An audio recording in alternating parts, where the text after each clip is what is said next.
Hello and welcome Universe Mode. This is Judgment Day. We are here in Austin, Texas for a huge night of action from the SmackDown brand. Only 5 matches here tonight, but each of them interesting and each of them worth your watch in their own way. The crowd here jam-packed to the rafters to witness this incredible night of action. Here we have tonight for you, kicking things off with a tag team turmoil matchup. 6 men, 3 teams, all vying for that opportunity to become the tag team champions. We're going to kick things off with Roman Reigns and Mark Henry, the Dangerous Alliance, against either the Revival or the Ascension. Whoever wins that match will then have to go on to fight the winner. Whoever wins that match will have to go to fight on either the Revival or the Ascension. Whoever draws the third thing in the matchup. There we go, I fucked that up. But we're going to move on anyway to our next contest then. Finn Bálor, the Demon, challenges the Beast, Brock Lesnar, to what will be a huge match for the Intercontinental Championship. Both these men with scores to settle, both these men looking to try and prove they are the most dominant one on SmackDown. And tonight, be prepared for Brock Lesnar, because the Demon is on its way. So Brock Lesnar might be in a bit of trouble.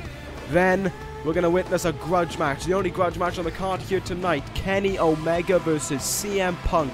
The new against the old. The King of the Ring against the long-standing 3-time World Heavyweight Champion. Omega has threatened that he is not alone here tonight, but Punk has said that reinforcements are on the way, just in case Omega decides to try and play distraction. And then our main event of the evening. Strap yourselves in, because we are going to be in for one of the best matches of all time. Shinsuke Nakamura and Bobby Fish will meet in a 30-minute Iron Man match for the WWE Championship. These two men looking to prove they are the greatest in the world when it comes to wrestling, and looking to prove they deserve that WWE Championship. Bobby Fish wants to make it to a year. Shinsuke Nakamura wants to be the one to stop him. Well, Judgment Day is set up to be a wild night, so without further ado, let's kick it off with a tag team turmoil matchup. Alright, here we go. Let's get this underway. Out first come the tag team champions. Mark Henry and Roman Reigns on their way. They're going to be coming out first, and then we're going to have to see who is drawn out of the Revival and the Ascension. This matchup was just announced on SmackDown, of course, by the SmackDown commissioner who we saw, and he has, of course, I mean, they've planned out this match thoroughly now. Even if, let's say the Ascension get drawn first, as I said on SmackDown, they get drawn first, they beat the Dangerous Alliance here, the Revival still have to come out, they still have to face the Ascension. It's whoever is the winner of the second fall is going to be those tag team champions. While this is technically a gauntlet match, if the Dangerous Alliance are pinned right here, right now, the match continues on. It just means that we'll 100% have new WWE Tag Team Champions.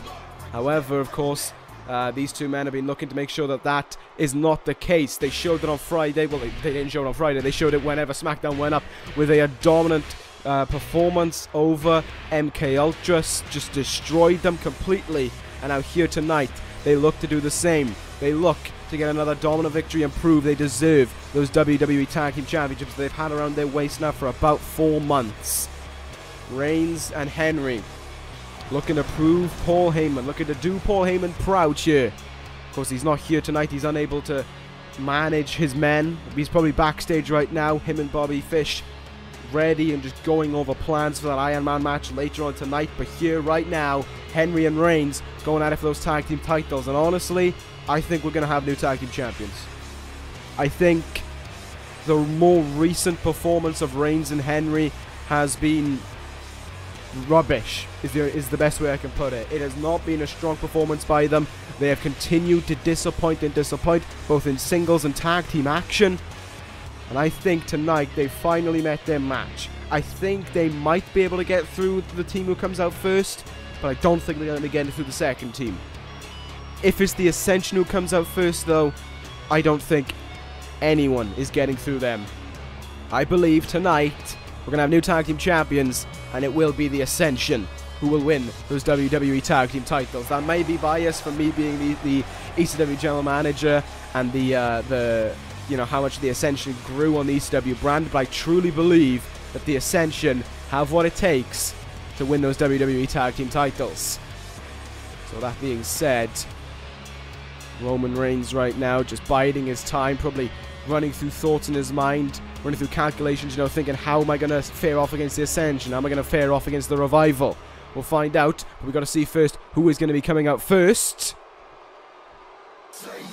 Alright, it's the Revival. Dawson and Wilder will be making their way out here to face off against the WWE Tag Team Champions first. Scott Dawson on your left, Dash Wilder on your right. This team has already secured a non-title victory over the Dangerous Alliance, and they could do the same here tonight. Despite their height deficit, despite their power deficit, they have been able to work together as a tag team in a better way than the Dangerous Alliance were able to on that night on SmackDown. Will that momentum carry them here tonight? Will that win be enough for them? I don't know. But what I do know is these two men have a little bit of a problem heading into this one, considering on SmackDown, Scott Dawson was easily pinned by Victor in that one-on-one confrontation. And it begs the question: can they go beyond that? Can they put their minds past that and get a successful win here tonight over the Dangerous Alliance and then the Ascension? I said the Ascension were going to win this, and now they've got an even bigger assistance. They've got even more help in this one because they get to come out last. Even more problems right there and then brewing up for whoever wins this one. And of course, I've already talked about the match card. The only match I have not talked about is the one coming up after this. Is the Women's Championship matchup. Winter will defend a championship against Sasha Banks. Sorry about that. She will be defending a championship against Sasha Banks. Despite the attack by Winter on SmackDown onto Banks, the matchup still cleared to go ahead. We're still going to be seeing that matchup take place. Sasha Banks is not at 100%, but she has vowed to get revenge on Winter for the attack that she got on her on SmackDown. So with that being said, we're gonna, now that we don't have much match card to talk about, we're gonna focus firmly on the matchup we got in our we got going on right here, right now. Shoulder powerbomb there by Scott Dawson, and they make the tag into Wilder here. Tag made between the Revival. Double team move now by the Contenders. Double DDT, spiking Reigns on his head. Smart thinking there. That softens up the head, makes it easier to hit the shatter. Well, not makes it easier to hit the shatter machine, but it makes the shatter machine more effective, I think is the best way of putting it. Dash Wilder now up on that second rope. Oh, I don't know if that was an elbow or knee in the face. Either way, that certainly caught Reigns. But Reigns is somehow right back up to his feet and right back to work. Oh, stun gun there.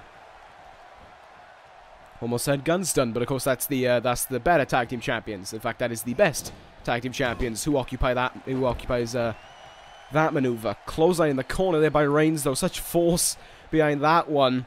And Wilder in trouble once again. The Dangerous Alliance off to a strong start here. Quick tags in and out.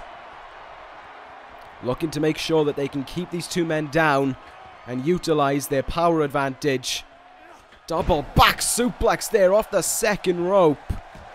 That's about what? 700 pounds there being utilized against Dash Wilder. But Wilder's able to fight back right away. Send him into the corner here. Henry might be in trouble. No, he just bats away Dash Wilder. As if Dash Wilder didn't even try in that move. He throws him into their own corner. And look at that, Henry lifting his leg up there, using it to push the chin back of Wilder. It's not a choke, so the referee cannot demand a break. Look at the strength of Dash. Good God almighty. Dash Wilder possessing incredible strength there to be able to pull that off. And now looking for some kind of submission, but Henry just finds it too easy to get out of. But Wilder certainly there, able to show his pound-for-pound strength to Mark Henry. Flying forearm. The world's strongest man goes down. Dash Wilder going to look to try and utilize something to his advantage here. Taking the turnbuckle pad off. But it didn't make a difference. In the corner he goes, and just before he can get an attack on him, Dawson tags himself in here. Perhaps the little bit of a brotherhood that the Revival represent just coming into play there. What a clothesline by Dawson. Henry in a bit of trouble. Look at how quickly he's up to his feet. Look at how quickly he's able to just... No, never mind. Dawson with the reversal there of what I would assume was an attempted Samoan drop. But he's just thrown away there. As if he was made out of nothing. Look at these strikes here, time and time again, just meeting its target. But Henry goes down to one punch from Scott Dawson. And once more, this submission locked in there with a knee in the back. But Henry's legs were in the ropes. Dawson feeling confident, but I think this is a bad idea by Dawson. I think he needs to stay on the offense here. Keep pounding into Mark Henry. Do not let him get a moment to breathe. And that's exactly what Dawson's doing now. Once more, relying on the power he has in those arms of his. His forearms, able to bring him success. And his punches in the face also able to assist him.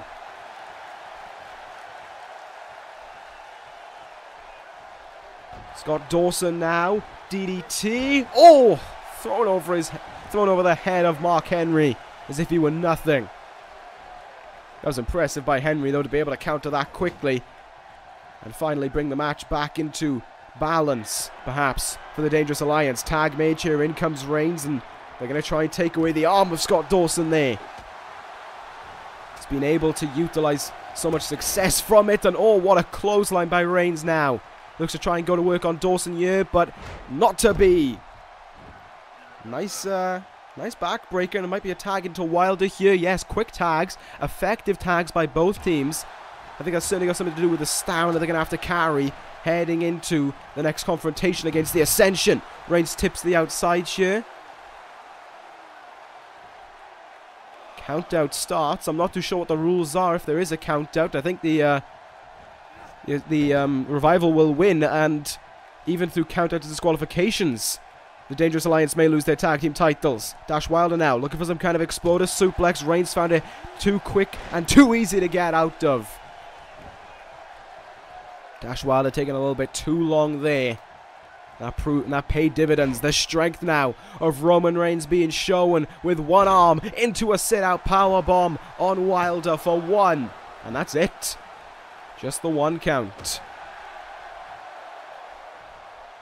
Stomp into the leg there. Nicely done. Into the corner he goes. And oh, Dawson dropped out of the way there. Perhaps didn't want to get hit by Reigns. You got to think the Ascension, wherever they are, they're paying attention to this, and they're realizing just how much these teams are burning themselves out already just to get through the first stage. Makes you think this is going to be easier and easier for the Ascension. This gory bomb there by Dash Wilder. Wouldn't have expected him to have hit that, but here's the cover now, hoping it's enough on Reigns. But not even a one count can be labeled on Roman Reigns. But look at how Wilder just stays on the offense here, stays calm in the situation. The Revival working really well together here. Tag made now. Oh, here we go. This is one of their key moves. Going to work on the leg of Reigns here. Those giant legs of Reigns, where a lot of his power is able to come from. Just being brought to a halt. Targeting the wrong arm there. If memory serves me correct, it's the right arm that Reigns uses for his Superman punch. Nice takedown there by Reigns. Simple but effective. Able to find his bearings, and Superman punch is batted away by Scott Dawson. What a DDT! Could this be an opening for the Revival? This needs to be their opportunity to just sneak in and get something here. Dawson's feeling it. He throws him in the turnbuckle. Could it be? Could it be? Tag made. Propping him up for the Shatter Machine. What an opportunity this could be to eliminate. No, it's not. What was Dawson thinking? I was about to say what an opportunity it could be to eliminate the Dangerous Alliance already, but Dawson just stood there as Henry got into the ring. Not a clue what he was thinking there. A key mistake, I would argue, by Scott Dawson. And now look at this, Henry back in. That is what the mistake brought them. It's brought them even more punishment. Last time, of course, these two men went at it. It was a long match for the tag team in that non-title matchup. And they're looking to try and do it again here. Regal stretch now by Dash Wilder. Reigns stumbles slightly, but Henry just too big to be able to stay down. Last time the Revival got the win, they needed to use the ropes. Dash Wilder needed to use the ropes to get the pin, but it worked. Can he do it again here tonight? Maybe so. We're going to see another tag made here. What is in mind here? Oh my god, it's another one! Shatter Machine to Henry! The Shatter Machine to Mark Henry. But Dash is in the ring. Cover now. There's one. There's two. And oh good god! The Revival win it! It was a sloppy ending, but the Revival have won. And they are geared up now, and they are filled with momentum ahead of the arrival of the Ascension. Don't get too cocky, boys. Your night has just begun.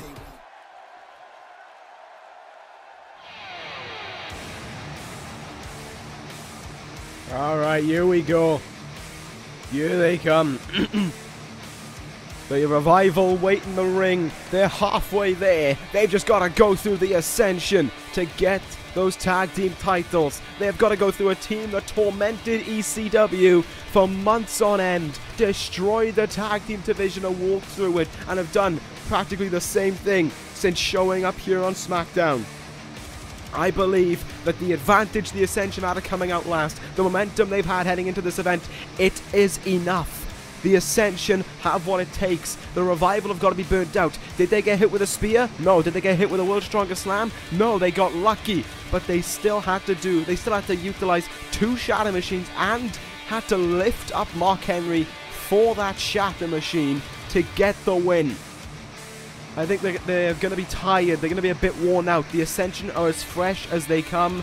I think this will still be a bit of a close match, but I think the Ascension have got the edge.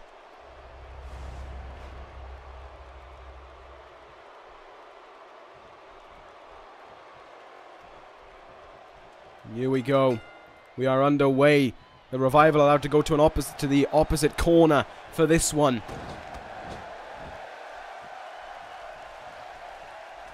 As if they were the champions in this situation. Means they're going to have to remember where their neutral corner is in this, where their corner of advantage right now. It's Dawson starting things off against Victor though, so clearly I think the oh no, it was Dawson who got the pinfall anyway, so that doesn't matter. Single knee gutbuster there by Victor, and this one can get underway now. The Ascension have got to utilize some kind of advantage here. They've got to be aware that their power advantage relies in corner and their speed advantage relies in Victor. Because Victor, you know, the quicker the two will rely upon some acrobatic maneuvers, but that is where the Revival will just want to shut them down. The idea of no flips, just fists is a crucial element to the Revival. Suplex here maybe. No, it's stuffed by Dawson. He's just relying on quick jabs right now to get off to a good start here against Victor. In the corner. A tag made here. Now look at this. Going to work on the leg. The speed advantage the Victor may have being brought to an end there. Trying to be brought to an end by the Revival. It's a good start right now. And it begs the question as well, right now, affected throughout this entire match, who were the crowd siding with? There isn't really a team to cheer for in this one. None of these three teams really care about the respect of the crowd. The Ascension certainly don't. They just care about welcoming people to the wasteland, as they have done for so long. Missed that back elbow there. Something awful to Dash Wilder. And that is a very nice maneuver there by Victor to enable himself some breathing room. Good knee in the face there by Victor, and now in comes the powerhouse of the Ascension. In comes Corner. And this is where the matchup could have a turning point. This is where it could favor the Ascension right now. What a big boot by Corner. An elbow drop to follow up. Corner, of course, last time we saw the Ascension successfully defend their tag team titles was a guilty as charged. And if you saw the event, you'd know what I'm on about. Corner was 2-1 down at one point. What a move there by Dash Wilder. But Corner was 2-1 down at one point, following the elimination of Victor by Arn Anderson and Chris Jericho, but was able within the span of a minute to eliminate both of them and retain his tag team titles. So we know the endurance and we know the pain and punishment that Connor can bring to two men at one time. So therefore, Wilder might be in a bit of trouble here. Great stomps by Connor in the corner. Goes for a cover after it. The exhaustion may come into effect here or not. It's an early 1 count there, more or less. Stomp on the back of the head here, and it looks as if Connor's going to try and fly here. Taking too long though, and that allows Scott Dawson to take advantage. Wilder though may be knocked slightly loopy by Connor. Turns his back on Wilder there, but he's able to counter that back suplex as well into an STO. Great work by Connor there. Cannot one-up this man, it seems. We've seen this submission maneuver already twice by the Revival, and now we're seeing it from the Ascension. Clothesline there. Down goes Wilder, and a tag that really just needed to be made into Dawson. But Wilder not getting out of the ring just yet. Still has a score to settle. Nice move there. Reverse suplex, and now Scott Dawson back in. Going to utilize his brawler aspect a little bit more. And as I say that, he lifts him up and decides to go for a brainbuster. Yes, he does. Nice brainbuster as well. Uh-oh, that was not a smart idea there by Scott Dawson. He's up on the shoulders here. Oh my god. Doomsday device by the Ascension. Clattering fall there for Scott Dawson. Look at how quick he's able to recover as well. Don't know how he's able to do it, but fair play to him for being able to pull that off. Good counter. Clobbering blow into the back of the head. This matchup really just illustrating how the Revival are able to work. You know, the Revival have been kind of just there since their arrival onto SmackDown, into this universe as well, but now they're making a surefire name for themselves with this performance. I think even if it's win or lose, you cannot gloss over the Revival anymore, certainly after their performance over these last few weeks to get this far. The Ascension, well, Victor right now really trying to take the fight. He decides to go to the outside, but Victor looked to try and see if he could read the mind maybe of Scott Dawson, but Dawson slid in just a little too far for Victor's liking.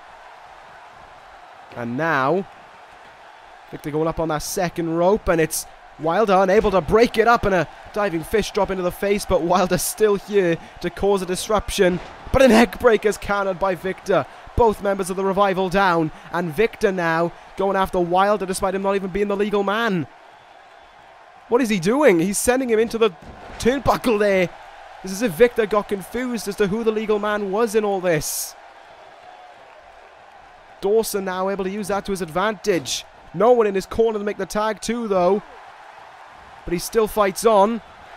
And, whoa, what? Okay, something just happened.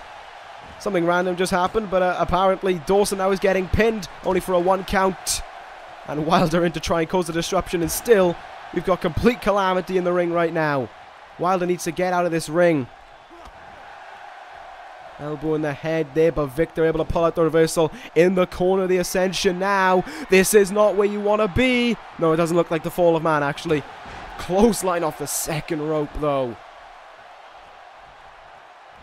I did actually think he was going for the fall of man for a second there, but that clothesline seems to be enough in the Ascension's mind for the tag team titles. But Dawson has other things in mind, keeping the Ascension's hopes of winning those tag team titles away for just a little bit longer.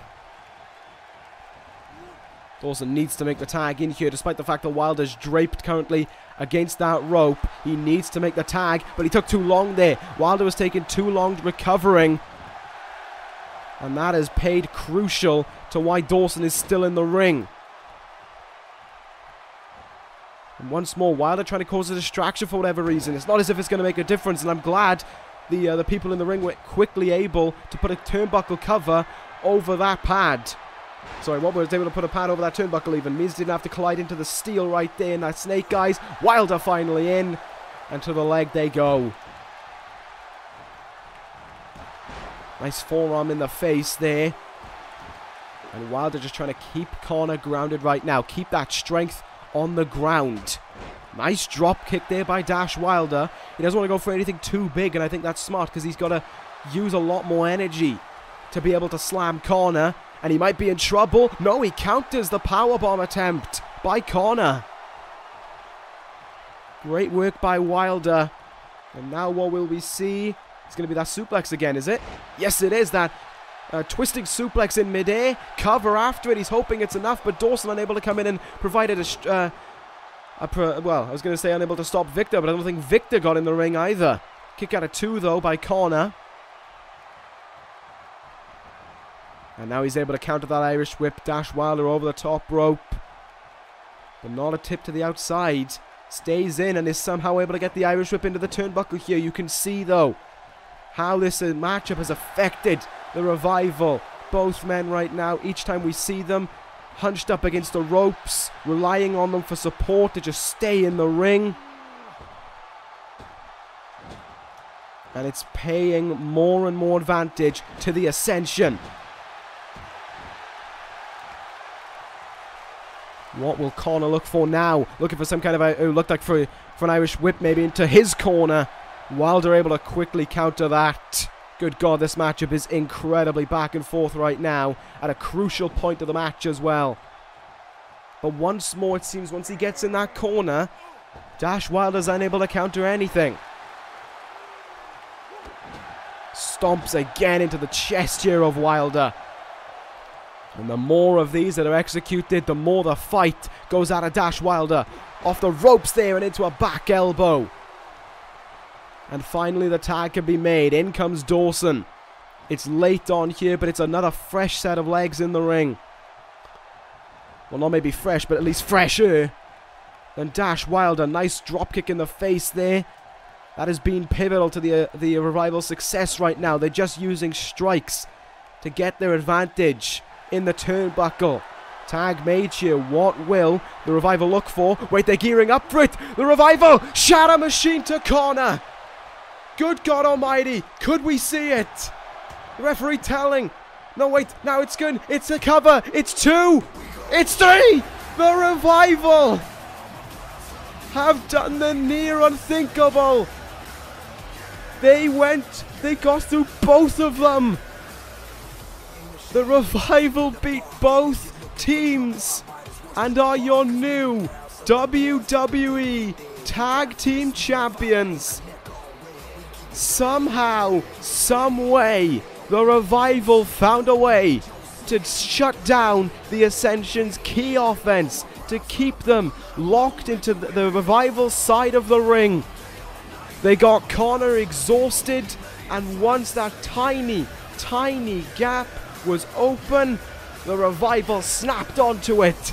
The Shatter Machine and the cover, and look at those tag team belts finally on the shoulders of the Revival. Well done to the Revival, and well done to the SmackDown committee. That was a really interesting matchup right there, and fair play to the Revival for proving me wrong. They beat the Ascension, they beat the Dangerous Alliance not only in the same night, but at the same time as well, basically. Great job by the Revival, and if that's how Judgment Day is going to go, I think we're for a really good pay-per-view. We'll find out, because up next, it's Winter, defending her SmackDown Women's Championship against Sasha Banks. Alright. Here she comes, the boss, Sasha Banks. She may not be a 100%, but she is going to fight here for the Women's Championship. Of course, the design has actually been changed up a little bit for what I've been told. We saw on Raw at least. Oh, good God, never mind, we're not going to see it. Winter, once more, jumping the gate on Sasha Banks from behind. German suplex on the ramp. Sasha's back was already in enough pain following that exact move on the concrete flooring backstage at SmackDown. But Winter does it again. Well, I knew Winter had relinquished the Women's Championship, but we got a new title waiting at ringside for one of these two men to hold. One of these two women to hold, I should say. But Sasha bringing the fight into the ring here. Bringing the fight to Winter. Sasha became number one contender a few weeks ago when she defeated Bayley in one-on-one action. And it's got much more heated between these two women since that SmackDown. Both these two now just wanting to just do whatever they can to one another. To cause immense, to just leave their mark, basically. Sasha Banks there, nice Hurricanrana onto Winter. She's getting off to a much quicker start, perhaps proving that attack was not enough to keep the boss down. Sasha went for a quick frog splash, missed it, and now Winter. Will she be able to slow the match down to her kind of moveset? No, she won't. Great work there by Sasha Banks to counter out of it. And Banks now. Very nice Hurricanrana. I thought for a second Winter had her gripped on her legs there. I thought Winter just was going to be able to go for a powerbomb reversal maybe or something like that. But Sasha's doing a great job right now of keeping Winter down. Look at that, Sasha a little bit cocky in front of this Austin crowd. They are riled up though. They are firmly behind the boss. As opposed to Winter. But that may be where Winter can triumph. She loves hearing the crowd boo her. She loves it when the crowd hate her. It's what brought her basically to victory at WrestleMania, actually, I believe, in this state. Of course, over in Dallas, we saw Winter defeat Becky Lynch for the Women's Championship, and now here in Austin, she looks to try and defend it for the first time. Nice counter there by Sasha, punched her right in the ribs there. But there's a reversal by Winter. Unable to get that dropkick off in time, and Sasha can utilize that to her advantage or not. Quickness on the side there of the taller Winter. A little bit surprising to see that one cover on Banks now. Probably only be, yep, only an early 1 count. This matchup still got a lot of heart left in it. A lot of fight left in it as well. Good work there by Sasha to get out. Jawbreaker though by Winter. This matchup really just going back and forth.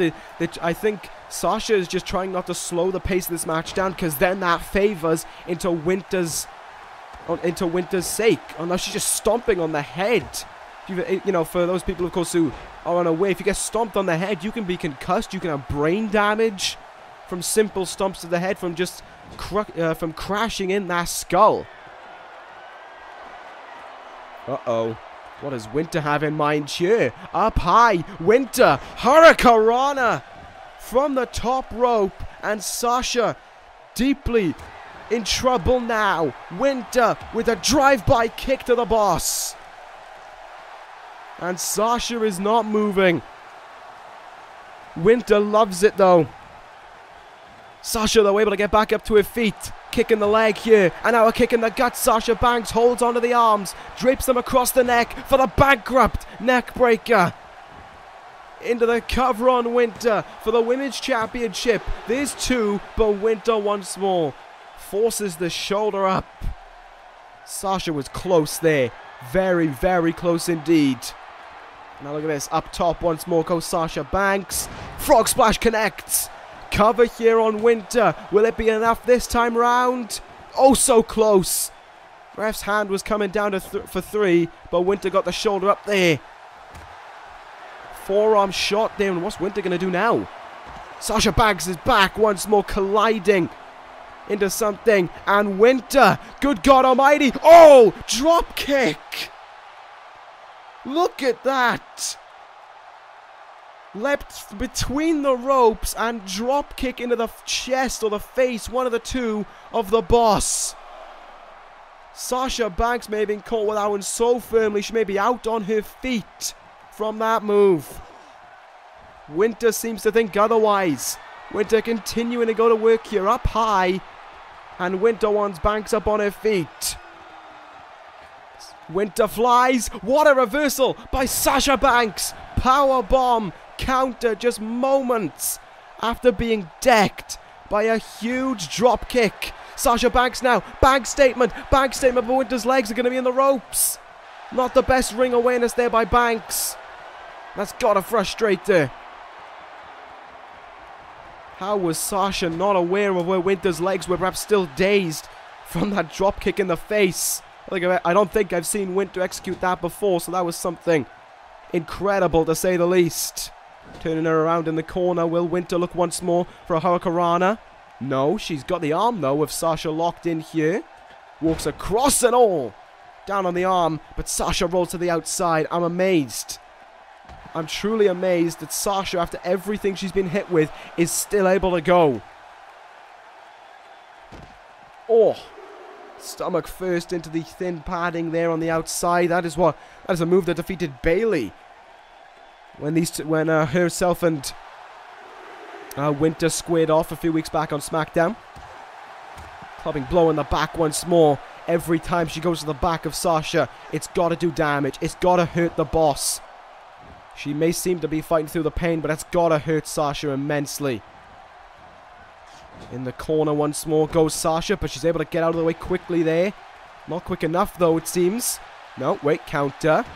Sasha now, kick in the gut. Bankrupt on its way. Bankrupt neck breaker. And the cover here. Will it be enough for the women's title? For 2, and no. Winter just kicked out.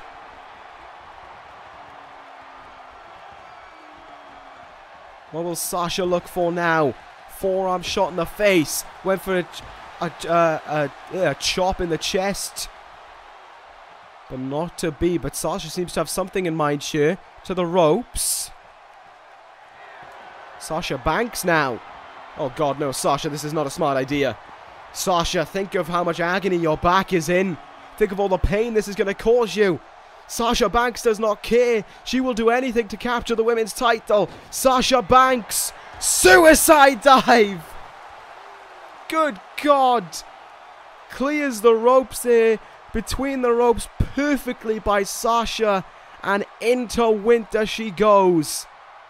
Sasha Banks may be just moments away from the Women's Championship. But somehow, Winter is able to get back up to her feet and send Sasha back into the ring. Up on the ropes. Leg drop into the throat there. How is Winter able to do this each and every time? I don't know. Winter now. Where she pulled this out of? Drive-by kick to Sasha. Don't let it be. Sasha was so close. Sasha was just seconds away. No way, she's still fighting. What a hurricanrana there by Banks. The boss will not let Winter get the win. She will not let Winter be victorious over her. Up in the air for a suplex. Sasha out of it. And Sasha Banks now. Full Nelson facebuster, just trying to wear down that head for whenever she goes for the bank statement. Hopefully this time when she goes for it, Winter's legs will be in the ropes. Leaping clothesline there by Sasha. That was nice. Look at her now, willing herself up to the top rope with everything she has left within her. All the damage that has been done to Sasha throughout this match, but she still keeps fighting. And the crowd cheer for her here. Sasha from up high, meteor into the face. Winter though moves out of the way. And right down onto that back again. Sasha just didn't have anything in her to be able to fight that. Kick in the chest. And just look at Winter now. Just toys with her while she's on the ground. Sasha unable to fight back, but she's able to get out of the ring. She's able to get a few seconds to catch her breath and to send Winter into the announce table. And head first as well into it. Sasha Banks with no care for the rules. What an enziguri that was there.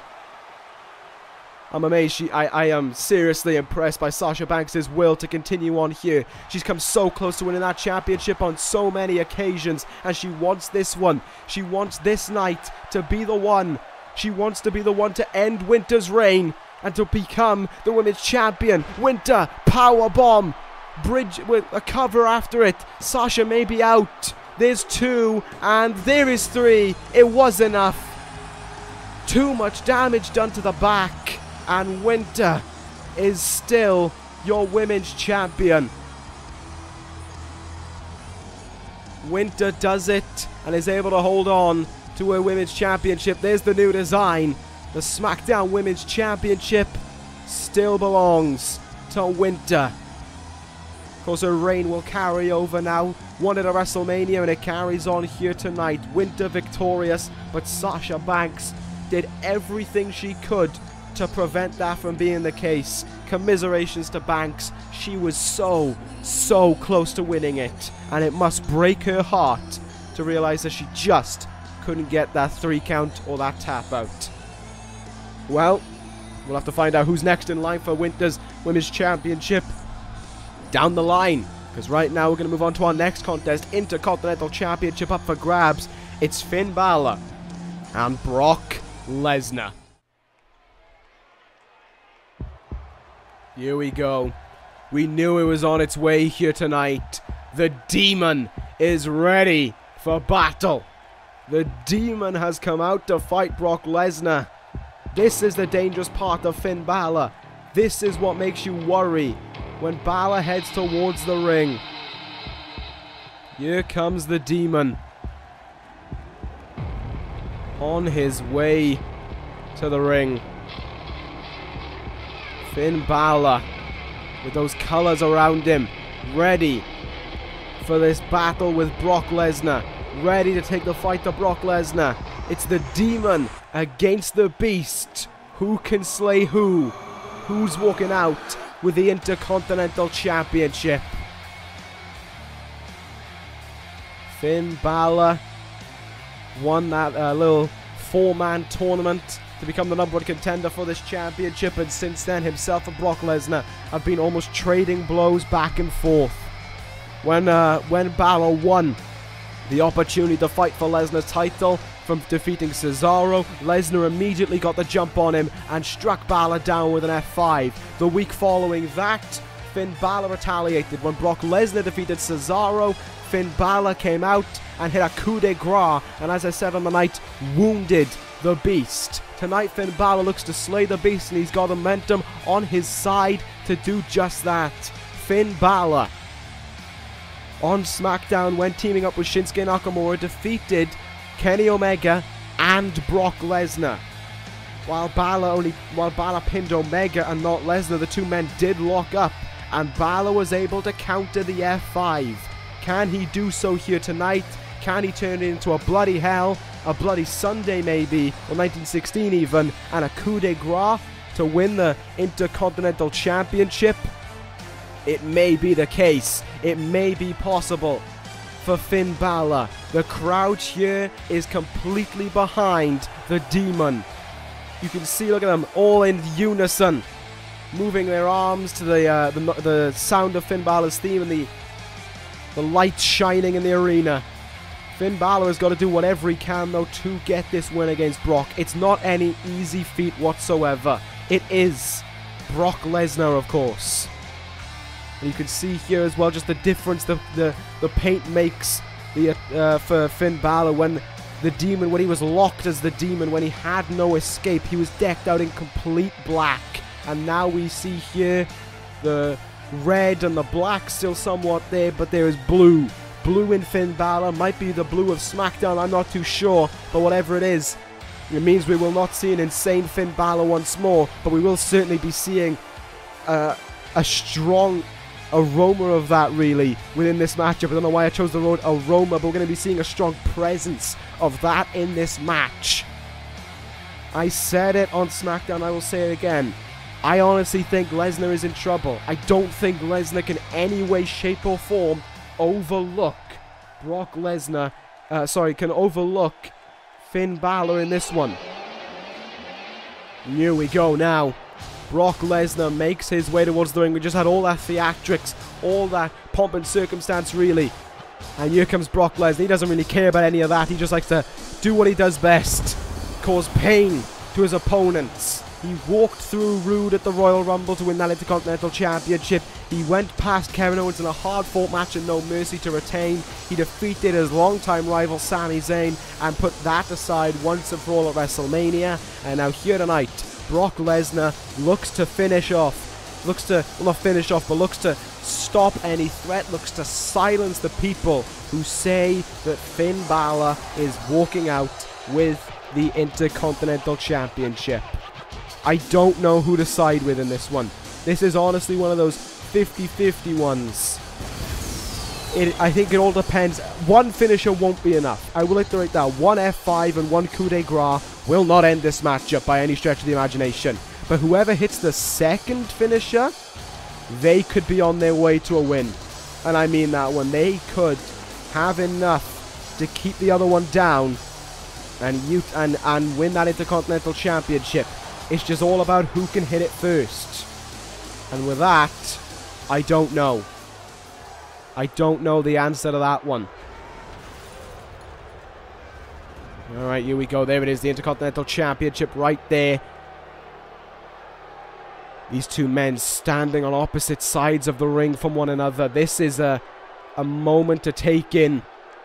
These two men just moments away from tearing each other's faces off for the Intercontinental Championship, but right now they just stare across the ring in almost a... It's like it's a piece in the battle. Brock Lesnar, though, just giving him that glare with that Intercontinental Championship on his shoulder. Will Brock win that here tonight? Will he retain that Intercontinental Championship? Or is it going to be in possession of Finn Bálor? Is it going to be a title that the Bálor Club can hold and cherish? We are about to find out. So without further ado, as these two men get ready for this matchup, let's get the Intercontinental Championship match underway. Let's get the potential second match of the night on its way.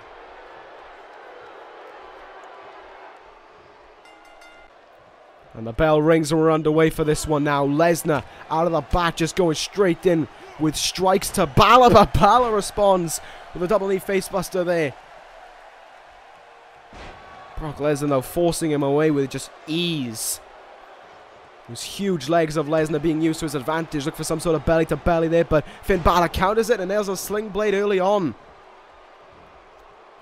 Bálor, the much smaller out of the two, but that has not stopped Finn Bálor in the past. He is, of course, for his first world title reign, he defeated now former WWE Tag Team Champion Mark Henry. But then again, not so long ago, we saw Brock Lesnar completely walk over Mark Henry when they met one-on-one in this ring. Brock Lesnar now with a hefty knee in the gut and a knee in the face to follow suit. There's been claims that people want to see Brock Lesnar and Bobby Fish go at it, but of course that is unable to happen. Not just because of Brock Lesnar holding the Intercontinental Championship, because champion for champion is how Bobby Fish was able to win that, was how Bobby Fish was supposed to, or was looking to win that Intercontinental Champion, that WWE Championship at, well, last year against Sami Zayn. But of course there is implications in place. There's a restraining order still in effect where Brock Lesnar is not allowed to come near Paul Heyman or Bobby Fish. And so long as that happens, Brock Lesnar continues to walk over people. It's pretty much the main reason why Brock Lesnar went for the Intercontinental Championship, so he could hold a title, but he's still unable to go for Fish. And welcome to Suplex City already for Finn Bálor. Get the counting underway, because there was the first one. Lesnar now using his strength to just launch Finn Bálor into that steel post, but misses the knee to follow up. But look at how easy there. He's able to floor Finn Bálor. Using his strength to his advantage there. Finn Bálor able to counter it though. Over the top rope goes Brock Lesnar. And once more Finn Bálor able to utilize his strength. The higher presence of strength that he's able to bring to the table when he's the demon. And right now he's doing a good job so far of holding down Brock Lesnar. But he shouldn't get confident. He shouldn't get complacent. Shouldn't take little breaks like that. He needs to stay on the offense. Otherwise, Brock can do what he's doing right now and utilize a quick counter. And it can go right back into his side of the court. Nice gut wrench there by Brock, though. But in the turnbuckle now. Finn Bálor has him down on that second. Down by the bottom rope. And what a lifting powerbomb there by Finn Bálor. Good God, I wasn't expecting him to be able to execute that. Bálor wanted to send Brock into the turnbuckle, maybe looking for the shotgun drop kick, but it was not to be. Finn Bálor, oh! I thought for a second Bálor was going way over the ropes. Brock able to execute a stun gun there. That was really well done though by Brock. Got to give him credit there. Oh good God, this is looking dangerous. Brock Lesnar with dangerous thoughts in his mind right now, and Finn Bálor's going to be feeling the brunt of it. Back superplex from the top, and even the Beast shakes in pain. Stomps now to the demon. Oh God, and now it's more than just stomps, it's suplexes. It's suplexes for Finn Bálor. There's a third for there's a third overall and a fourth one for Finn Bálor throughout this matchup already. But Lesnar isn't done there, but neither's Bálor actually. He's able to get a fight back. Finn Bálor now taking Brock to the turnbuckle, and Bálor in position. Is he going to be able to execute it on Brock? Is he going to be able to send Brock that far back? Yes, he does. Shotgun drop kick. And Lesnar's down. The Beast stunned, but able to turn onto his stomach before Bálor can think about going to the top rope. Somehow able to execute a Michinoku driver as well was Finn Bálor. And now he goes up high. Finn Bálor to fly. Finn Bálor to hit the coup de grace. Lesnar moves out of the way. Lesnar sidestepped him. And looking for something here. Finn counters. German suplex by Bálor to the Intercontinental Champion. But Brock Lesnar did not find that one very entertaining. Did not even find that one that funny. If anything, Brock Lesnar just got even more irate at Finn Bálor. Great counter there, and a reverse DDT now by Bálor. Good job by Bálor, keeping the key strengths of Brock Lesnar at bay. What is Bálor going to do here now? He's going up to that second rope again, getting complacent. Not something he should be doing. Brock is too dangerous to just turn your back on like that. And right there is why, in the back of the leg for Bálor, but Balor's able to counter out. Clubbing blow in the back as well. Counter once more by Finn Bálor. So far, these two men just sharing reversals with one another. And Lesnar now has decided he's done with playing that game. Might look for his triple power bombs. Great counter by Bálor. Great reversal by Finn, but he's immediately into a knee in the gut. He dropped to one knee. What an awful decision by Bálor. Brock Lesnar capitalizes. F5 to Finn Bálor for 1, 2, 3. No. Did Brock break that one up, or did Bálor kick out? Referee saying 2 nevertheless, but he's not giving a coherent reason as to why that was called a 2 count. And now Balor's able to get on the pound here. If it was a pin broken up by Brock Lesnar, it was a terrible mistake by the Beast. Finn Bálor now up high. Coup de grace! Will the Beast be slain? There it is. Is that enough to finish the Beast? 1, 2. No, oh good God, no. No, it is not. It's enough for a 1 count. Well, Brock's got a long way to go, but Bálor going right up top. Don't tell me he's got another one in him. Is he going to go again? He is! And Finn Bálor with 2 coup de grace. The second one hits again. Is it enough? 2. Oh my God. 2 1 counts in a row? Off of 2 coup de grace? Finn Bálor somehow able to stay in the moment, able to maintain control slightly. I'd be going ballistic right now. No, actually I'd run out of the ring in fear. How did my opponent just kick out of 2 coup de grace and is able to push him away before he's able to execute 1 of those corner punches? Brock Lesnar is a different being altogether, and another suplex for Bálor. Lesnar just took 2 of Finn Bálor's most devastating maneuvers and is just jogging on the spot. A different creature altogether is Brock Lesnar. The Beast now has awoken within Brock and is looking to cause pain, punishment, and to make Finn Bálor pay for what he did. But Bálor does not like the idea of that. Bálor choosing instead to fight back against the Beast. Brock rolling out of the ring. First time we see either man go out of the ring in this one. And Bálor going to use the barricade to his advantage. Brock may have had the same thing in mind. Oh God, this is not looking good. Back suplex and then folds that arm over. So Bálor was almost doomed to slam into the thin padding. But it's Bálor who sends Brock back into the ring. This is absolutely amazing. What a match this has been. Nearly 10 minutes so far of just high-octane offense. You wouldn't be able to say who's been in control, really, because while Bálor's had more offense, Lesnar, I think's offense has been more devastating. I mean, Bálor hit 2 coup de grace and couldn't even get a 2 count. Finn Bálor may be looking for the bloody hell there, and Lesnar decides that's not going to be the case. Brock Lesnar now, off the ropes, and again, a 6th German suplex for Finn Bálor. How much more can Bálor take here? Oh, no, not going to go up on the top rope, apparently. I think that was what Brock had in mind. Certainly seemed it to be that way. Bálor now. Middle of the ring. Up on his shoulders. Great strength there. And it's a gut check by Finn Bálor to floor the beast. But it did not do its job. Look at how quickly there. Look at how easy it was for Lesnar to just sweep that arm away. Sweep that leg away, I should say, from Finn Bálor. Chop in the chest. Here we go now. Finn Bálor. Get it back into life. Drop kick in the side of the head.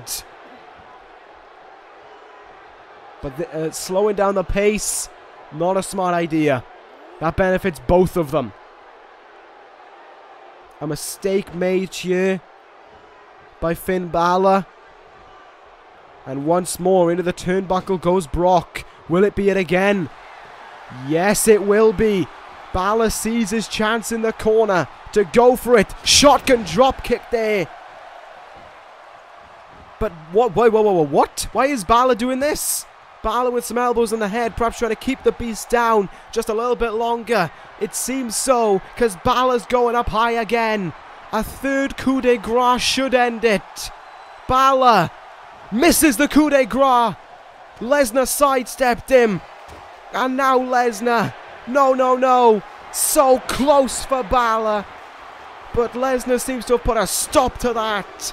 Triple suplex is on the way. There's the 9th suplex. The 9th German suplex of the match. And into the final blow for Finn Bálor. Up high on his shoulders, Brock Lesnar. With the F5 to Bálor. 1, 2, 3. Brock Lesnar retains in an incredible match, an incredible performance, and an amazing retention by Brock Lesnar. He does it again. Even the Demon couldn't beat Brock Lesnar. Who can take that championship away from Brock? I don't know. But here in Austin, the Beast, he may have been wounded, but he slays the Demon, and he does so with a smile on his face. Still your Intercontinental Champion, Brock Lesnar, ladies and gentlemen. And now we see who is up next for Brock Lesnar. Who else wants to step up to the plate and try and challenge this man and try and take that Intercontinental Championship away from him? I'm sure we'll find out, and I'm sure someone would love to step up to the plate.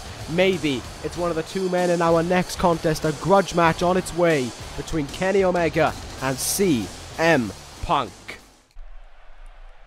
Alright, here we go. It is grudge match time. The new in Kenny Omega meeting the established in CM Punk, or simply, as Kenny Omega puts it, the old. Omega believes this is his time. The victory at the King of the Ring was enough for Omega to prove that he is the future of this brand, and he does not appreciate people like CM Punk coming in and trying to keep him down. And he was not wrong when he said he had backup. He was not lying when he said he was going to bring help. It seems as if, well, there's Matt Jackson. I assume the Young Bucks have come with him. Yes, they have. The Young Bucks have arrived to assist Kenny Omega in this matchup. Already, CM Punk might be at a 3-on-1 deficit, but remember what Punk said. There are reinforcements if necessary. So remember, this is a 1-on-1 matchup, but it certainly seems as if both men are going to have people at ringside supporting them. It's almost like a lumberjack match at this point. If there's going to be 2 on either side supporting Omega and Punk, but Omega, of course, attacked CM Punk following the win, following the Nakamura's win to become #1 contender, and said he's had enough of the old people like Punk around here, claiming his spotlight. And Omega says it's time for the cleaner to clean out the old.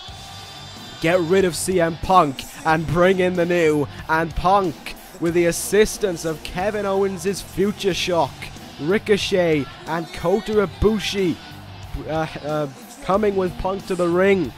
Of course, on SmackDown, we've seen it for a while. Omega and Owens have had this problem with one another. Certainly in the aspect of Kevin Owens has had a problem with Kenny Omega. He's had this problem for so long now just because he's been unable to beat him. And here, tonight, he just wants to rub it in his face. He's utilized two of his assets. The people you have to remember Owens has called the future of SmackDown. There's the collision factor. He believes Ricochet and Ibushi are the future. Omega thinks he's the future. Both men looking like they want to try, well, both sides looking like they want to put their claim in there, but you've, in the middle of it all, really, you've got the established one. You've got the 3-time World Heavyweight Champion. You've got CM Punk, who's ready to go to battle right here, right now, against that man right there, the 2017 King of the Ring. Punk warms up, and do not be surprised if things get a bit hectic on the outside between the Young Bucks and Future Shock. CM Punk getting off to a little bit of a cautious start, it may seem. Omega now going to utilize some kind of neck breaker maybe on a Punk here. Nicely done. And I don't know what's happened, but all of a sudden, since this matchup has got underway, the feed has slowed down something significantly. But apparently this has happened. But okay, Punk. Oh, chop strike combo here to Omega in the turnbuckle. Nicely done there by Punk, and stays right on the offense. Omega wanted to go to ground there, almost kind of cover up and take a moment to catch his breath, but it's not to be. Leaping bum tackle in the face as well by Omega in the corner. And now Omega looks to try for something here on Punk. He has him up on his shoulders. Would he look for a go to sleep already? We've seen Omega utilize the Styles Clash on numerous occasions.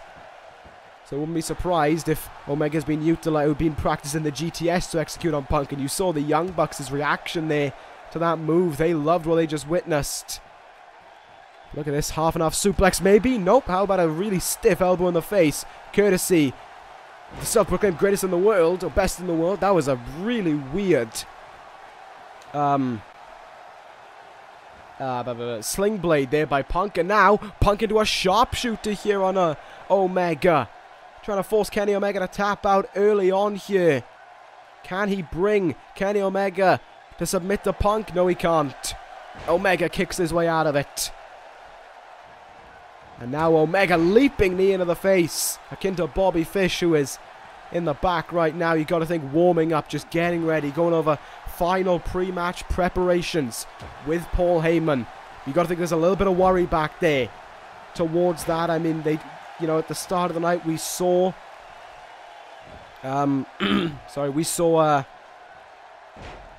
Henry and Reigns lose their tag team titles. Will the same happen to Fish here tonight? Well, we'll find out in just a moment's time. Punk, they're getting on the apron, maybe on the wrong side, but the Young Bucks do not want to interfere. They do not want to cause a disturbance within this matchup, it seems, while the referee's got their eyes on them. Oh, leaping forearm there by CM Punk. Punk now obviously with something in mind, looking for an Irish whip, but Omega too away to let that one strike him. Holds Punk on his shoulder with one arm, runs him into the turnbuckle, and then backdrops him onto the floor. Omega now gets his Irish whip reversed by Punk. And now Punk in the turnbuckle. Will he look for that combo? Yes, he will. Knee in the face, and follows it up with the clothesline. Punk brings him down, and is into an early Anaconda Vice. A real early Anaconda Vice here on Omega to try and get a tap-out win again. But Omega, it seems, yes, kicks in the back. Got him out of it. Good work there by Omega to get out of it, but took too long there in looking for that backbreaker. And Punk able to get a little bit of an upper hand on him. Sends him down. And it's been mostly Punk in this matchup right now. And that's got to cause problems, you got to think, in the mind of Kenny Omega. CM Punk has had his way throughout the majority of this matchup thus far. And Omega's going to have to turn it around quickly before Punk's able to lock in a second Anaconda Vice or hit a GTS and end this one for good. 3 elbows into the head there by CM Punk. And Omega's just almost unresponsive on the mat right now to everything Punk is doing. If Omega wanted to claim he was the future, he has made a key mistake in picking on CM Punk, because Punk right now has been matching Omega at every single instinct, at almost every single instance. Northern Light suplex there, and Omega gets his first cover of the match, and just about salvages a 1 count.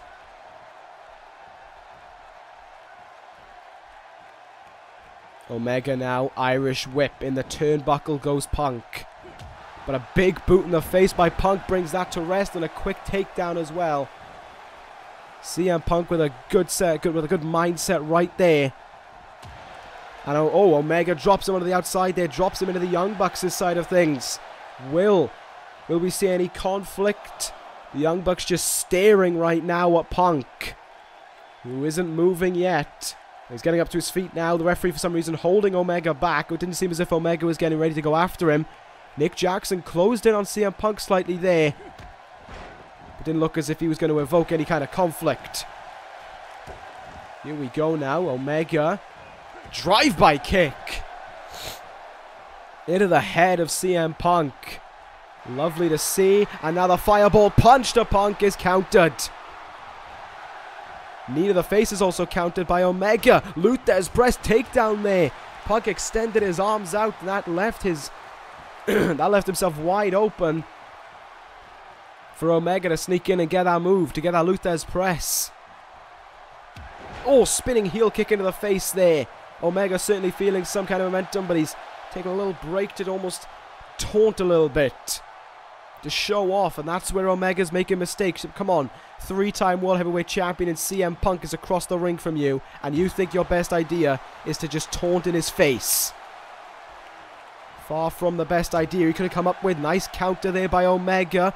Looked as if he wanted to try and spin him around there maybe for the for the one-winged angel. But now, in the middle of the ring, Kenny Omega rolling up Punk. Will it be enough? There's 2. No.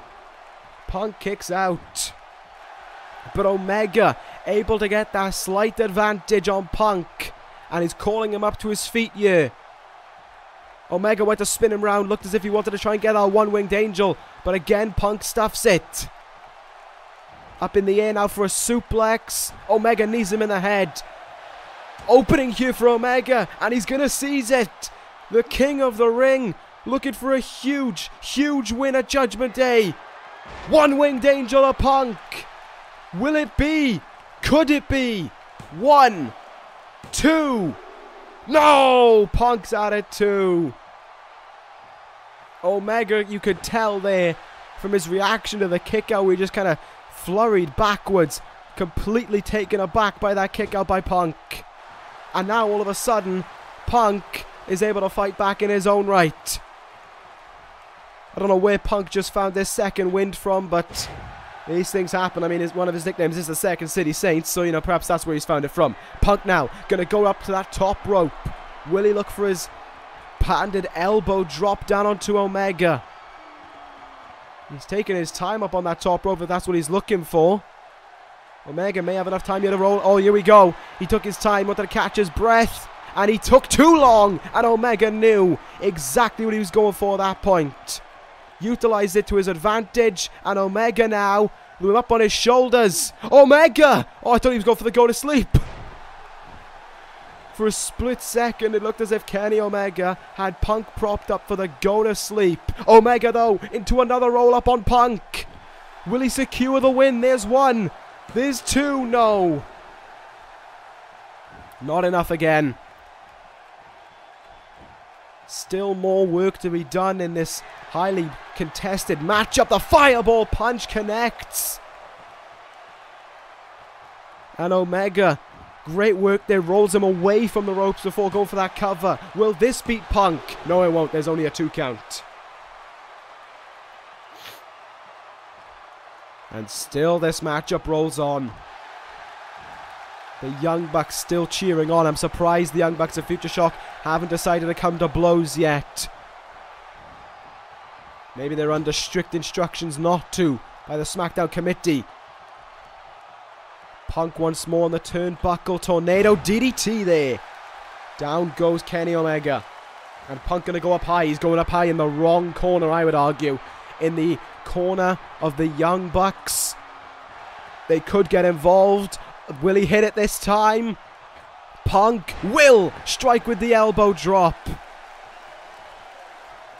This time round, Punk gets it. But Omega, quick to counter. Quick to fight back. And had his number temporarily. Looked to spin him around. Perhaps looking for that one-winged angel again. But Punk counted out of it. Back and forth here by both men now. Looking to execute something for the win. Uh-oh. This man... Oh, no. Up on his shoulders. Omega in deep, deep trouble. Go to sleep by Punk. Falls into the cover, but I think Omega's arm is in the ropes. No, it isn't. Ref says it isn't. And CM Punk is victorious over Omega. What a win for Punk right there. But there was something missing to that matchup. I think it was the outside interference that just led to something just missing by both parties. They took it a little bit safe at some points. At least that's what it felt like. And now Punk gets the win, but you can almost expect Omega to claim something went wrong in that matchup. Omega, I imagine, wants the rematch. But Punk right now will cherish in this victory and show that the established can still take care of the new blood that comes running in. Great win for Punk there at Judgment Day. Congratulations to him on it. But here we go. We know what we're here for. We know what is up next. No more talk. No more predictions in a way. No more guessing games. Up next, 30-minute Iron Man match for the WWE Championship. Shinsuke Nakamura against the WWE Champion, Bobby Fish. Alright, it is time. We are here. The main event of Judgment Day finally upon us. The Iron Man match for the WWE Championship has arrived. Nakamura and Fish, 30 minutes to determine who will walk out WWE Champion. And this crowd 100% on the side of Shinsuke Nakamura, doing what they did at WrestleMania, singing along to the theme of the #1 contender for the WWE Championship. Nakamura, undefeated since arriving on SmackDown, made his arrival on the brand by defeating the man he faces here tonight.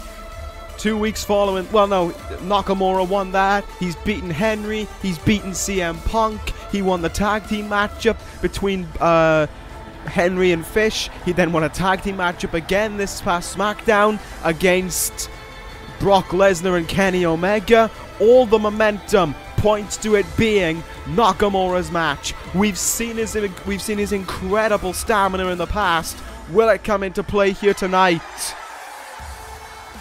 I am simply blown away right now. I can barely hear a word that I'm saying. Everything is almost drowned out by this place.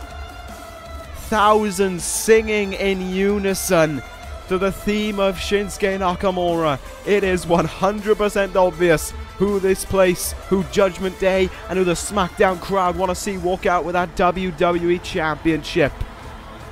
They may be just overwhelmed with enthusiasm right now, but they're going to be ready. They're going to have to get ready to calm it down a little bit, because they've got 30 minutes of wrestling ahead of them, and they've got a man who does not want to even think about losing that WWE Championship for a second. Bobby Fish has been an incredible WWE Champion, pretty much a world beater. In fact, I believe he has just surpassed 10 months as WWE Champion. insurmountable. That's 300 days plus right there for Bobby Fish. He wants to make it to a year. His desire is to make it to 1 year as WWE Champion. But can he do it? Fish's momentum has sagged since WrestleMania. He's lost more matches than he's won, and it really begs the question, can Bobby Fish do it? Fish may have wins over Punk and Sami Zayn in the last 2 weeks. But that is simply just almost not good enough compared to Nakamura's undefeated run since arriving on this brand.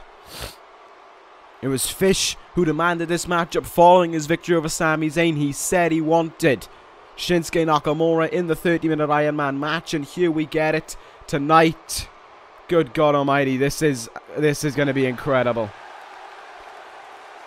Nakamura wants the title the Fish holds up. He is ready. Both parties are ready for this. I talked about it on SmackDown, the cardio training these two men have gone through, the ability to hold their own time and time again in order to last through this 30 minutes of action. How will both men be able, will both men be able to go the 30 minutes? Will we see someone gas out? Will we see someone give in? I'm not too sure, but we're underway, and off the bat, Fish wanted Nakamura to come to him, and it backfired there. Back suplex by Nakamura. For those of you unaware of how an Iron Man match works, all the rules of a normal one-on-one match are in place. Pinfalls, submissions, disqualifications, countouts. But the exception to this one is, of course, it's not one fall to a finish. This is over a half an hour allotted time. And whoever gets the most points, whoever gets the most decisions, I suppose you would say, because you don't want to say falls, but whoever gets the most decisions in that 30 minutes will be WWE Champion. We know the resiliency of both men. We've seen it possessed just an incredible amount of times by both sides on this matchup. We've seen the cardio of both men in the past as well. Now it just begs the question of who can bring them both together here tonight, and the power factor in order to walk out with that WWE Championship. Paul Heyman in the back must be, whatever nails he's got left, he must be chewing through them already. He's already lost his WWE Tag Team titles. He cannot afford to lose this WWE Championship. Both him and Bobby Fish cannot afford to lose the WWE Championship. It would mean too much to them, and it may even mean too much to the SmackDown brand. However, it seems even the executives wouldn't mind Shinsuke Nakamura as WWE Champion. Fireman's carry, neckbreaker there by Nakamura, who's off to a much more impressive start than Fish is right now.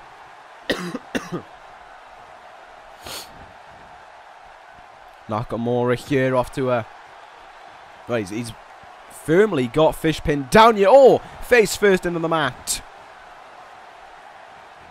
And going for a submission here. You see Nakamura over these last few moves working on the legs. That's a smart move by Nakamura early on. You take out the legs, you take out the stand, the vertical standpoint of Bobby Fish. You take away the power of his kicks, and you take away the fish hook. You take away his deadliest weapon right there if you can do enough work on the legs. However, Fish will need to do the same to Nakamura, because Nakamura's kicks are lethal, his knees are lethal, and his Kinshasa has ended so many matches. It has defeated Bobby Fish on 2 occasions. Will a Kinshasa be a third here tonight, and will it be enough for the WWE Championship? Nakamura up to the second rope early on here. Thought he might have been thinking that knee in the head, but he still thinks it's time to wear him down. Nice elbow or forearm in the face, and once more Root sent into the turnbuckle. A lot of trouble right now early on as the WWE Champion, but maybe he's just testing the waters on Shinsuke Nakamura. Cover here onto Nakamura for the first fall, maybe. No, it's a 2 count. This matchup still goes on here.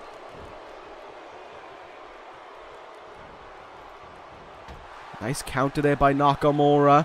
Look at this now. Nakamura maybe getting into the swing of things. Nice combo there. There's that signature back suplex by Nakamura. Fish may be in a lot of trouble here. Cover after it now by Nakamura, and Fish is at it too. Still very early days in this matchup. We haven't even reached 5 minutes into this match yet. And Nakamura wants to hit a Kinshasa. Fish, though, stops it, but only temporarily. Caught in the side of the head there by Nakamura's high velocity kicks. Great counter, though, by Fish. Enabled himself some breathing room there over the number one contender and former world champion. Fish now, looking for a leg lock, looking to try and rip the knee out of socket maybe. If he did, well, it would certainly prevent this being an Iron Man match. Fish looking for a tap-out win for the first fall, not going to happen. Nakamura, you have to remember, within this universe has only been pinned twice. In this entire universe, he's been here over a year now. Shinsuke Nakamura still only been pinned twice. That is outstanding by any record, especially Nakamura's. Therefore, it just makes it more and more difficult for Fish to try and get an advantage here. Fish has lost more than that in a year. He's had, both these men had incredible 2016s, absolutely outstanding 2016s. Fish was a champion throughout nearly all of 2016. Oh, what a kick in the head there by Nakamura. Fish was Intercontinental Champion and then WWE Champion at the same time. Nakamura was Mr. Money in the Bank and the World Champion as well. Great count back there by Fish. Backbreaker. Did it with such precision and such quickness as he looks for the first fall here. Nakamura kicks out at 2 again. This matchup now just past 5 minutes in. Still 25 minutes to go. Still a long way left in this one. Nakamura going up to the second rope here. Will he look for it? Will he look to strike with that knee in the head? It seems as if he's calling up to his feet. And oh, great leap there by Nakamura. Caught him flush in the face. Fish may be in trouble.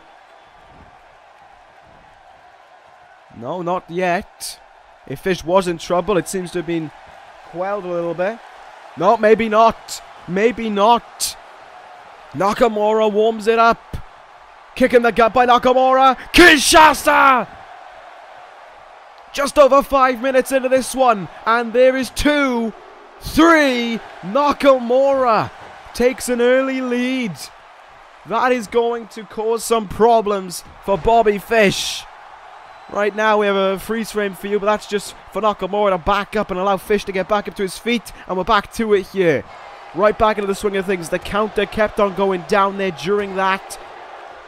But a huge, huge early lead for Shinsuke Nakamura, and now Bobby Fish is on the attack. Bobby Fish is looking to try and take back, to try and bring it to a tie game. He's looking to get a pin here on Nakamura. Great late kick out there by Nakamura. Able to utilize the fact that the legs weren't hooked to his advantage.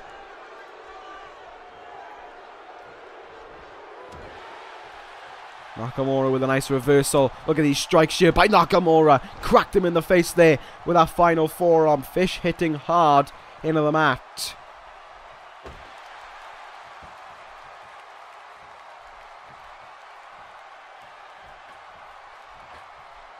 Now what will Nakamura look for? He's up top again. He's up on that second rope again. Will it be another knee in the head? Nakamura misses it. Fish wasn't going to let 2 strike basically within the span of 2 minutes. Fish now. He hadn't turned around. He's not looking for the fish hook yet. He's being complacent about it. Bobby Fish seems to have something else in mind though. Nakamura's back. Crashing into that thin padding. Bobby Fish going to fly here. The same way Winter did earlier in the night. Drop kick through the ropes. Down goes Nakamura.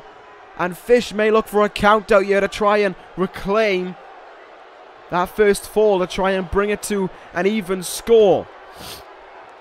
On the outside, these two men fight now, and Nakamura sending them up the entrance ramp. I guess if it ended in a double count, I don't think either man would get a decision here. I assume it would mean 1-0 for Nakamura, who right now is in total control of Bobby Fish on the stage. The crowd here in Austin absolutely loving what they witness. What an enziguri though by Fish. Count up to 5 now. Neither man showing intention. Oh, maybe I'm wrong. Maybe Fish is showing intention of wanting to get back in the ring. Elbow drop misses though. Uh-oh, this is looking bad on the outside. Fish counters it and is going to actually send Nakamura back in the ring. Fish seems to still have a pinfall on his mind, to reclaim this 1-0 lead. Back to a 1-all. What an enziguri there, and Fish needed to buy himself some breathing room. You can see the exhaustion perhaps already setting, and perhaps this already unexpected pain surging through Bobby Fish. Following the attack so far by Nakamura. Nakamura still looking in the zone, still able to get out of counters pretty quickly. That's a problem for Fish, who's once again sent for a ride with that back suplex. Nearly closing in here on 10 minutes into the matchup. Up on that second rope is Nakamura, and again, Fish sidesteps the knee. Very nicely done there by Fish, but Nakamura right back on the attack. No, it's a counter now by Bobby Fish. Fish look for something, but Nakamura stuffs it. Nakamura now gripping Fish in. What a knee in the head. Uh-oh, this may be... Nope, Fish is going to counter it. Look at this now with these two men. All of a sudden just trading moves back and forth. What a German there by Bobby Fish. There's two, but Nakamura still out of it. Referee asking Nakamura if he's alright there for a split second, and Bobby Fish needing to catch his breath something significantly here. This crowd amped up. You saw there in that shot that we just showed you. I don't think there was a seat. I don't think there was anyone sitting down in the crowd. Landslide by Nakamura, and all of a sudden it may be 2-0. No, it's not. Kick out by Fish there. Look at all these people on their feet. As we just pass over 10 minutes into this matchup now.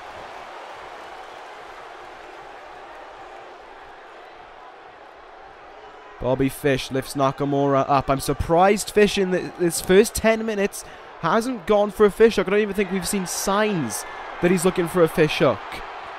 He's either being really lenient about it, or Fish is just not looking to hit it in this one. Top rope arm drag there. Nakamura's back hitting hard. Fish now. Fish hook, no! Nakamura sidestepped it. Disaster for Fish. And now Nakamura can take advantage. Hooks that leg in. Back suplex.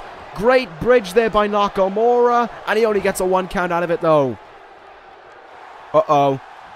Oh, good God. It's only been 5 minutes since he went 1-0 down. Will it be 2? No! A second Kinshasa is ducked by Fish. And now Fish roll up immediately on Nakamura. There's 1. There's 2. Oh. So close to 3. Bobby Fish now, what's he looking for? I'm trying to get himself into the groove. Look at this by Fish. That is absolutely incredible to lay eyes on. Suplex into a back suplex combination, and now Bobby Fish is going to take things up top. Bobby Fish, double foot stomp into the chest of Nakamura. But still, Nakamura is able to reverse. That one was not a deliberate shot to the fans there, ladies and gentlemen. We did actually have a bit of a technical difficulty there. Our apologies for that. Well, the SmackDown committee certainly apologizes for that. But Fish right now stomping on the back of Nakamura there, right on the thigh, I believe. No, that's not the thigh. That's the something else. Wow, I know my muscles well. Nakamura right now staying in firm control here. Nope, caught. Oh, there's that kick in the side of the head again.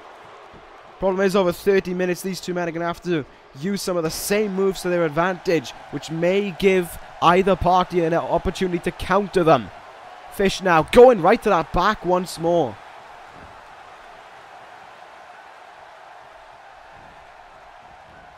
Nakamura with a counter. What a forearm there.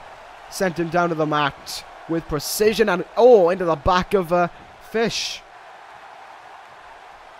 Very nice, I wouldn't say chain wrestling, but it's back and forth wrestling all the way here. Despite Nakamura still being 1-0 up as we head into the near halfway stage of this matchup, Fish is still holding his own. Fish has not accepted defeat. In fact, he's gone on a bit more of an attack right now. And you're seeing the cardio in these two men. We saw it Bálor and Brock earlier in the night. By the time they reached the end of this matchup, by the time they reached about this level, I think the matchup may have been a little bit shorter. Both men were showing signs of fatigue, showing signs of pain. Both these men not showing that right now and just able to go at it. Full steam ahead as if the bell had just rung. Great counter there by Nakamura, by Fish. following that German suplex. If Fish is able to win here tonight, I think he proves himself to be perhaps the greatest champion of all time in this universe. It's one thing to be a champion for 300 days. It's one thing to be a consistent champion in this universe now for 16 months. It's another thing to defeat Shinsuke Nakamura in a 30-minute Iron Man match that you had the right to call out Nakamura for. If he could beat Nakamura basically at his own game in a way, Fish will prove himself to be one of the best there is of all time. In fact, I say that. I don't, I call him the greatest technical wrestler of all time. If Fish does it here tonight, he will be up there with Seth Rollins as one of the greatest of all time. Nakamura looking for a German suplex. Great reversal by Fish there. Hung in there, and now off the top as another double foot stomp as Nakamura's back was lifted up slightly there. Following that fall from the top rope. Fish right now staying on Nakamura. Very nicely done here by Fish, refusing to take Nakamura basically out of his sight, and once more looking for that arm drag off the top. Cover by Fish, hoping to equalize it up just as we're about to hit 15 minutes into this match, but it's not to be. Nakamura kicks out, but he's unable to get up to his feet.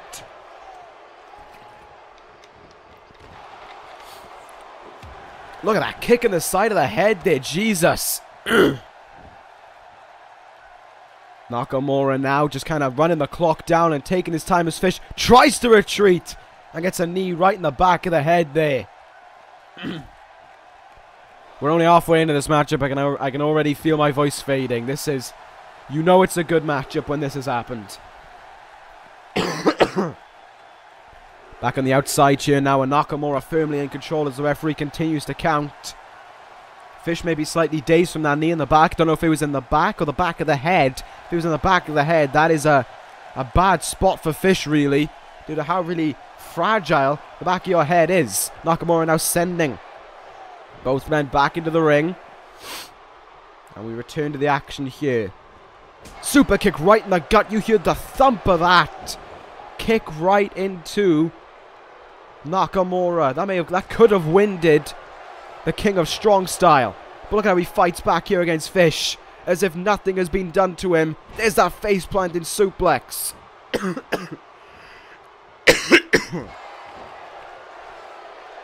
Nakamura now doing a good job here of just trying to make sure that Fish can't get that big move to change the scene of the match.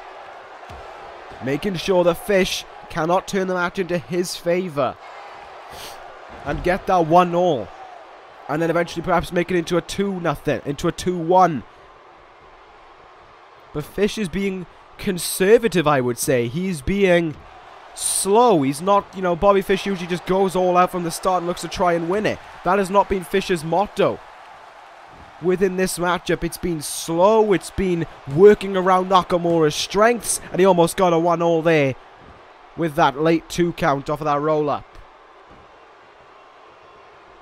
What will Fish look for now?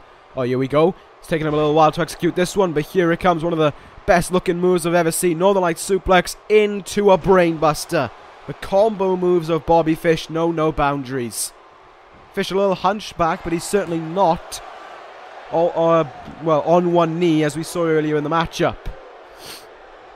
They only got a 1 count though. Don't know how, but only just managed that. And Fish, you can see, still not looking for that devastating fish hook. It's been nearly 20 minutes now, and we've seen 1 attempt for it, and it was countered by Nakamura. Fish is biding his time. He's waiting in place, I think, to strike it, because Fish probably has the mentality within him that if he waits long enough to hit it, he is going to pin Nakamura. But Nakamura right now, look at this. Triple knees there by Shinsuke. Those were devastating. Uh-oh. A little while since Nakamura went for this one. Off the second rope. Knee in the face. Nothing Fish could do. Nakamura practically had to step off that second rope to strike him with that knee. Cover here. Not even a 1 count. Bobby Fish is finding a second life within him. He's realised now he's got more time. He's got, you know, more time gone in this matchup than he's got time left. We're almost at 20 minutes into this match. Fish has got to do something, and he's got to do something fast. He has to even the playing field as soon as possible, or risk losing his WWE Championship. Nakamura took the lead almost, well, over nearly 15 minutes ago now, and Fish has been unable to produce anything in response. Back and forth now by both men. It's practically been the story of the matchup thus far. 8-second ride there by Fish. What a move. If he could capitalize, he could sneak in a cover. And he is going to do just that. Cover. Doesn't hook the legs again, though. And he just about manages a 2 count because of it. Fish staying preservant here. Look at this now. Brain buster onto the knee. Took him long enough, but Fish strikes with one of his signature maneuvers. Only took about 20 minutes to hit. Good idea there by Nakamura, taking a quick retreat outside of the ring, and that is why. Forearm shot, spins him round, back suplex. And look at how he's just not moving. Will he hit it this time? Kinshasa! Right in the skull! I thought for a second Fish might get out of the way, but it seemed not. This may be 2-0, and I say if it is, it's game over. 1, 2. No! Fish gets the shoulder up. 10 minutes to go. We now have less than 10 minutes to go in this matchup, and Nakamura is loading up another one. Will Fish get out of the way? This time he does. Great work by Fish, but he's got to get a fall. He's got to try and get back in this one, even if he can force overtime. That's a smart idea by Bobby Fish. Cross-armed, German suplex here. Cover here, hoping for it to be 1-1, not to be. Nakamura barely got that shoulder up. What is Fish doing? Seriously, in this scenario right now, that is something the Fish should be completely... he shouldn't even be thinking about that. That should be way out of his mind. Leaping knee though, right in the head. Nakamura not moving. Cover by Fish. There is 2. And what is his problem? He's got about 8 minutes left to try and reclaim, to try and hold on to, I should say, his WWE Championship, and he's talking smack to his #1 contender. He's talking smack to the man who is in the lead of this matchup. Nakamura now has something in mind. DDT on the apron, and Fish is bleeding. Fish is busted wide open from it. Fish is... That is gonna change the matchup. I am telling you right now, that is gonna change the match right there and then. You see the blood on his head, but how does he fight back? How does Bobby Fish manage this? That's got to be an awful obstruction here. Over 20 minutes of wrestling as well. He's got to be feeling fatigued, and that blood now, it's not going to be like, you know, just kind of willing him on. That has got to be such a stinging pain. Every time Nakamura hits it. Kinshasa, #3. I think this is it. I think this is it. 1. Oh, good God, it's not. Nakamura can hardly believe it. But it is not to be. Fish kicks out at 1 there. Nakamura is about 7 minutes away from the WWE Championship unless Fish can reclaim a miracle. And that is exactly what he needs right now. A miracle to hold on to that WWE title.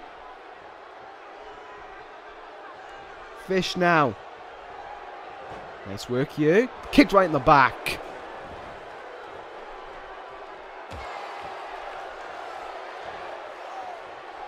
Fish staying firmly on the attack, but as I've said so many times now, think about it, we're almost 25 minutes into this matchup, and we have not seen a Fish hook to my knowledge. What is Fish going to do? Fish seriously has to think of something here, almost out of thin air, if he wants to retain that title. Falcon Arrow on the outside here. Take a look at that on the replay there. Fish lifting him up almost with ease. And double foot stop there into the stomach of Nakamura. Fish is almost looking to try and keep Nakamura on the ground. Referees count up to 5 here. Great counter out of the German suplex there by Bobby Fish. And now, once more, to the back of Nakamura with that backbreaker. Referees count now up to 7. Fish picks him up, but he isn't looking to help Nakamura back into the ring. This may be Fish's idea. Runs back in, beats the count, and it's 1-1. That was smart by Bobby Fish. I will give him credit where credit's due. He realized just what he had to do there to make it an even playing field, and all's well. It is 1-1 now as we head into the final 5 minutes or so. Back in we are now, and the blood has worsened on the face of Bobby Fish, and he holds his head in significant pain now, and you can only begin to wonder how significant of an obstruction is the blood dripping down his head. Nakamura landslide onto Fish. Cover. 1. No, it's not. That is amazing. That is incredible. Has to be said. Bobby Fish right now. Nope. Stuffed that Irish whip. Oh, leaping knee there. Fish could have interpreted that as a Kinshasa. Did great to get out of the way. And now, ladies and gentlemen, we have 5 minutes remaining in this one. 5 minutes left with the score all tied up at 1-1. Who is going to walk out WWE Champion? Will we be going to overtime?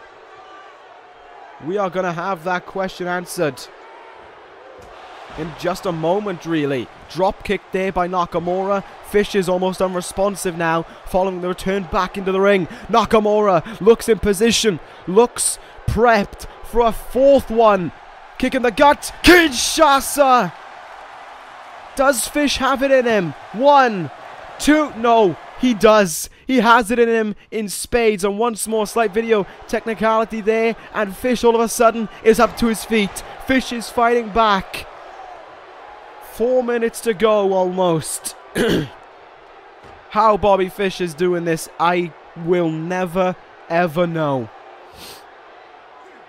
But congratulations to Fish for being able to claw back here. The question is, in these last 4 minutes, I honestly think whoever can get the pinfall will win. Look at it. It took Nakamura 9 minutes to take the lead or thereabouts. It took Bobby Fish, what, 14 minutes, nearly 15 minutes to equalize. And now here in these last few minutes, one of these two men has got to try and win it, or else we're going to overtime, in which case the next fall wins. In fact, it pretty much is that case right now in this Iron Man match. What a matchup it's been. Nearly half an hour of just simply back and forth action. Cover by Nakamura only gets a 1. It's amazing to see that at nearly 30 minutes into this matchup, we're still only seeing 1 counts. You would never expect to see that. Hats off to these two men for incredible fortitude, for incredible cardio, and seriously for an incredible matchup it has been. Fish brings him in. He's been able to wipe some of that blood out of his face. You can see certainly assisting him. Brainbuster on the knee now. Will Fish look to take the win here? No.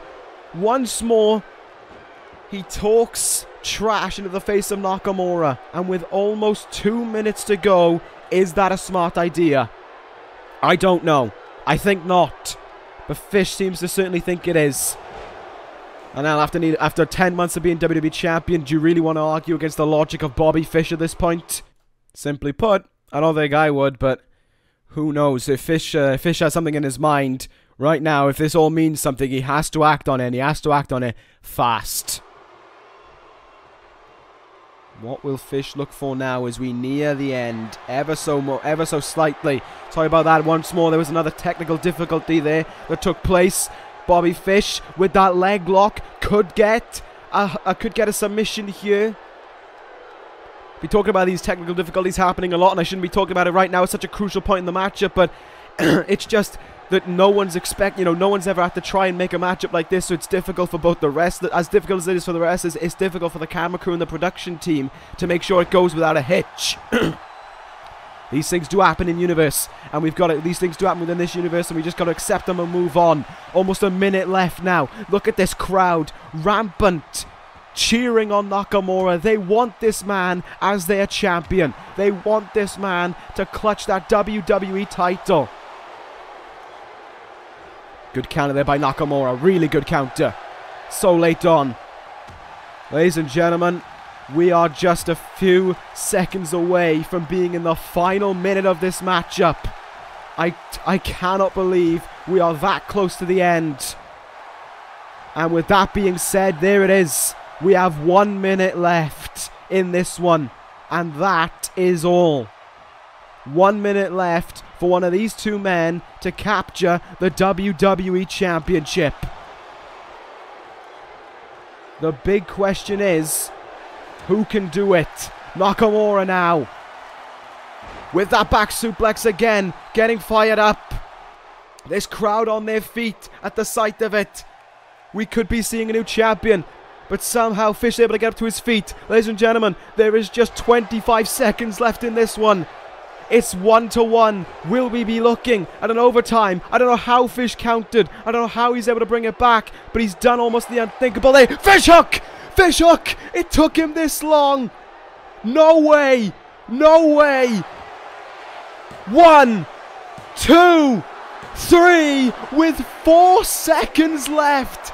Bobby Fish, and there it is. We're out of time with 4 seconds left in the matchup. Bobby Fish retains the WWE Championship 2-1. He left it late. He left it really late.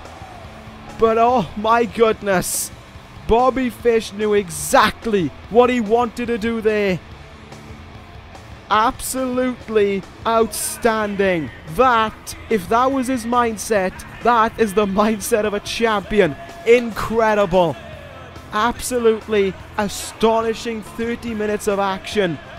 Both men should have won that one. There was only ever going to be one winner, of course, and it's that man right there. Bobby Fish topples Nakamura with 4 seconds left in the 30-minute period. It ends 2-1 Bobby Fish, and he still remains your WWE champion and looks closer and closer to holding on to it for a whole year.